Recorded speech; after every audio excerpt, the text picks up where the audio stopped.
Coach, great to have you back on BYU Sports Nation. Once again, leading the Baylor Bears and looking to bounce back after, in a word, what was a tough season for the Bears. But you've been at the pinnacle. You've had some frustration. So how would you sum up the roller coaster ride of the last 3 years at Baylor? A lot of learning.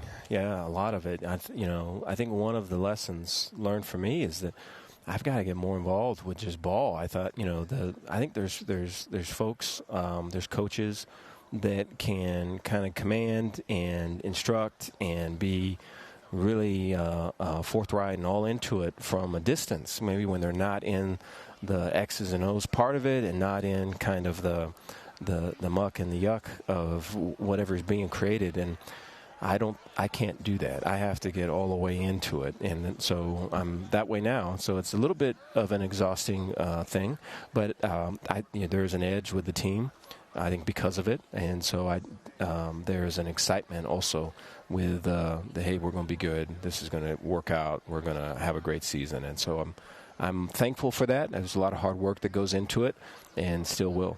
And you're going to take over things on the defensive side, and everybody knows your track record and what you're capable of doing that. What do you want this defense to look like this year? Yeah, I want it to be coordinated, and so if there's something going in the front and we got edges, then want it to be edges, and the linebackers and the safeties are filling inside the edges. If we've got something that we are using perimeter run support and we're spilling it out there, we want to make sure that everyone's spilling it out there, that the guys that are inside got to get over the top to get it, and then there's the guy that's got secondary support sees the block and fits, and want everyone to play fast and know their role and fit together. And I think offensively, especially in this league, and it's getting harder with the teams that are coming into the league, it's hard to do that because people know your rules, and their plays are designed to beat your rules. They're not really just plays for play's sake. They're plays specifically for you. And so I think, there's always the element of, well, I got to have plays for you too. But prior to that is that, hey, our home, right, our base stuff is got to be able to defend all the things. And these are the rules, and there's a discipline and accountability. And really, to be honest, it starts with a care factor. It matters that this stuff's right. And so I think, with me being involved, I feel like that can come out. I'm glad that you referenced the linebackers specifically because you're a former linebacker. Yes. Redlands High School represent. Yes. Okay, Yes. Tough-nosed guy there. So as you look back on your own playing days, do you at any point reference, well, when I was a great linebacker, I did it this way? No. It is interesting, though, that we've got Gary Patterson has been assisting with us and helping out, and so fortunate for that. And I've learned a lot from him and will continue to. But it's interesting, and this was kind of seen and known prior to this year, but that whatever your background was, that's how you see the game. And so, like, let's say, for instance, if there's a D-line coach that's now a coordinator, when it gets to that money down, well, they're going to generally play man, and they're going to play some type of four-man rush stunt, right? The D-linemen are going to go. If it's a linebacker coach as a defensive coordinator, they're probably going to play some simple coverage too, but they're going to have some type of linebacker blitz. If it's a DB coach that's a coordinator, they're going to have some simple front, but they're going to have this complex coverage of we're going to double this, we're going to bracket this, we're going to do all these things. And so I think that stuff, you have to know kind of where you're coming from with that, and there's strengths and weaknesses in that, and you got to get people around you that can help with your weaknesses to be able to build it up. And so, it's not so easily seen. If there's an offensive coordinator that's a quarterback coach, there's tells. If there's an O-line coach that's a coordinator, there's tells, right, in terms of what's home for them, right? And so, you're chasing. Well, when it comes to got to have it time, they generally go to their home. And so you can cut across the street and that vacant lot and get to home before they get to home because you know what it is, And so I think those things you have to have people that you trust, and you got to have a learner's view to be able to kind of grow in those areas. That's what we call attention to detail. Yes. I was going to ask you, so the example that you were using, Kalani Sitake, as a player, was a fullback. He was on the offensive side. But when he got into coaching, he moved to the defensive side. How do you read a guy like Kalani then? Yeah, well, Kalani I've known for a long time. And so I remember being at Gary Anderson's house, and it was Utah State, and I'm just sitting there, and I just got there, and then, Gary had me over multiple times because I'm new and I'm staying in a hotel, or I think I was staying in a dorm, actually. And when I would be there, Kalani was there all the time. And I go, I didn't know, does Kalani live here? Is he renting a room? He'd show up and just eat some snacks and stuff, and then he'd walk out, and I go, and so I got to know Kalani pretty good. And I think his, and then from visiting with him when I was at Wisconsin and various other places, is the attack mindset, the fierceness that his guys play with, the straight lines. I think, there's some people that will go to the great lengths from point A to point B. Let's see how many ways we can go this way. And what makes Kalani great is that, hey, we're going that way right there. And I think that shows up in the front, in the back end, in the linebackers. And I think when they're really hitting all cylinders, they're playing way fast because of it. Dave Aranda, the head coach at Baylor, is with us on BYU Sports Nation. You mentioned you're close with Kalani. He's a man that puts a lot of investment into the balance between faith, family, and football. I know that you feel strongly about those things, too, based on previous conversations we've had with you. You mentioned the challenge that you now face because you've gotten more involved. How are you balancing that? And you told us offline that, your son's, he's involved in football as well. So how are you balancing all that? It's very hard. That's a really good question. I think for me, if I can find balance, then our team will find success. It's kind of hard to say. It's there's pressure with that, And I think in previous life when I was coordinating, I would get so deep into things. And I think that's just my nature, was philosophy growing up. Major or football would all be excuses to kind of get into these worlds and not talk to people, and just get into all these things and work out stuff and not really have relationships really, and just work out the details of stuff. And I think there can be strength. That can be a strength when there's high pressure moments and a lot of noise outside. You don't even see it because you're hidden away somewhere, and you're just dealing with the facts, and you're not dealing with all the crap, and then you kind of go.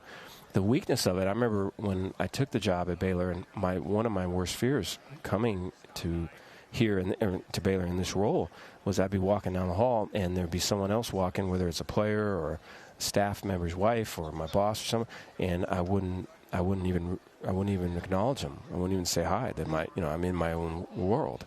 That's how it used to be.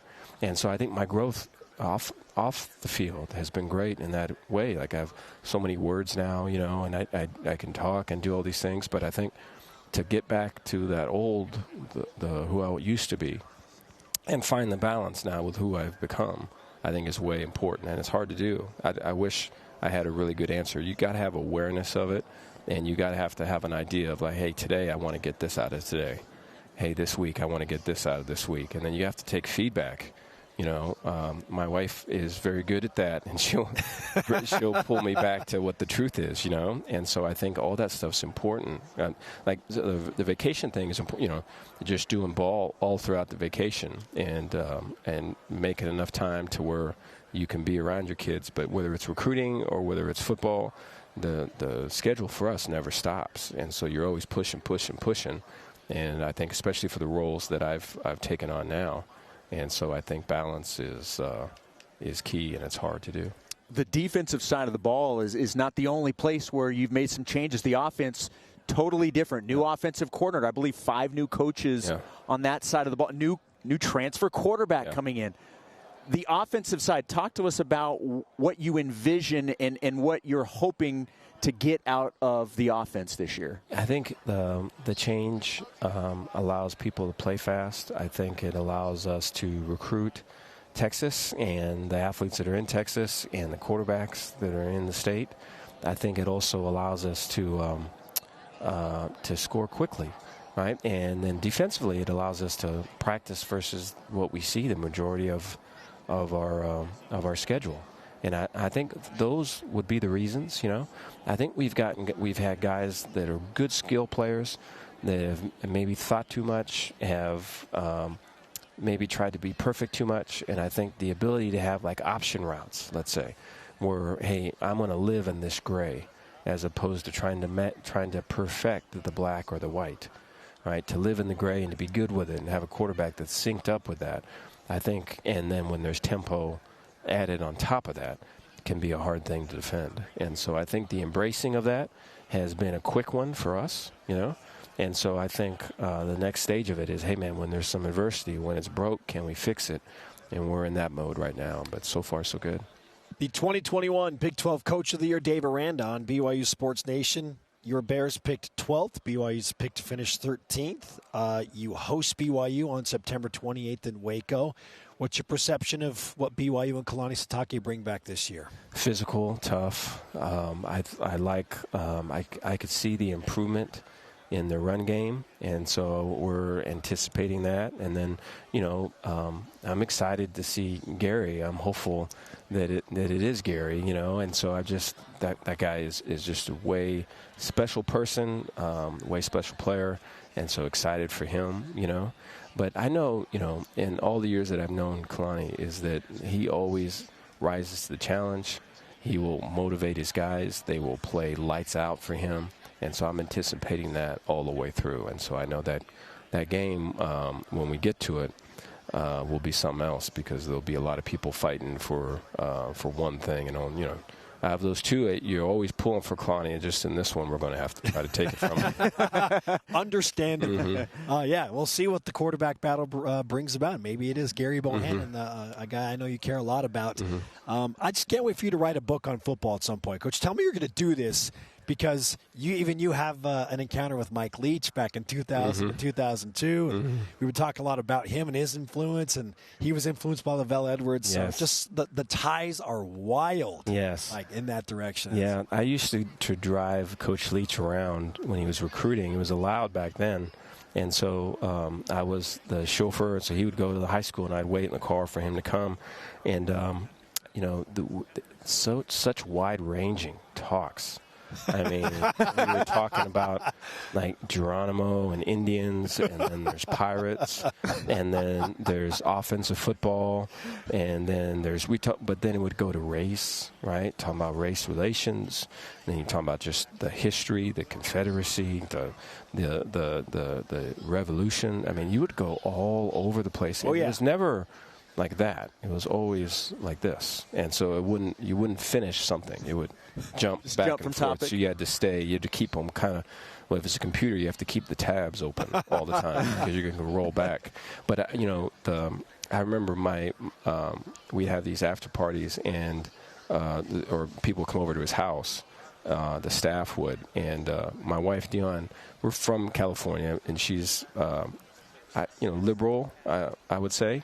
Democrat, maybe, and Leach was not that way. And so this would get late in the night, and they would be like arguing over politics, and I'm just in the corner going, Dion, they can get like a million of me. There's like 5 of me down the street. They can kick me out so fast. You can't do this, you know. But Leach would call me. So this happened 2 or 3 times. These arguments, or these fun arguments, I guess they would have. But he would call me and just to check on me and go, Dave, how's Dion doing? The Democrats aren't doing too good. Not looking too good. And so he'd bring it up all the time. So it's pretty cool. Oh, great stuff. What a great story. Yeah. Coach, pleasure to speak with you. Best of luck to you and Baylor this year in the Big 12. Appreciate you guys. Thank you, Coach. Thank you, guys.